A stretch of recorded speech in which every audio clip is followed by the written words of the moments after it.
మనందరికీ తెలుసు పెద్ద పెద్ద షిప్ కంటైనర్స్ ఇవన్నీ కూడా ఆయిల్ స్పిల్స్ ఇవన్నీ వచ్చినప్పుడు పెద్ద పెద్ద నౌకల్లో ఆయిల్ స్పిల్ అంటే దానిలో ఉన్న ఆయిల్ బయటకు స్పిల్ అయిపోయినప్పుడు తేలాడుతూ ఆయిల్ మొత్తం అక్కడ మెరైన్ ఎన్విరాన్మెంట్ కూడా పాడు చేస్తాను అనమాట.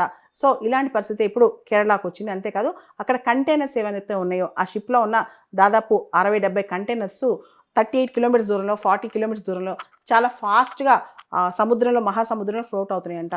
దీనివల్ల కేరళలో కోస్టల్ ఏరియా తీర ప్రాంతాల్లో చాలా ఇబ్బందికరమైన పరిస్థితులు వస్తున్నాయంట. అంతేకాదు దాదాపు 54 కంటైనర్స్ అయితే ఇప్పుడు ఫ్లోట్ అవుతున్నాయి. దానిలో 12 కంటైనర్స్ చాలా పెరిలియస్ సబ్స్టెన్స్ ఉన్న కంటైనర్స్ అంట. ముఖ్యంగా దానిలో మైన్యూట్ ప్లాస్టిక్స్ కానీ పాలిథిన్ గ్రాన్యూల్స్ కానీ ఇవన్నీ కూడా తిరువనంతపురం కోస్ట్ కూడా కొట్టుకుని వస్తున్నాయంట. సో మైక్రో ప్లాస్టిక్ పొల్యూషన్ కూడా దీనివల్ల సంభవిస్తుంది అనమాట.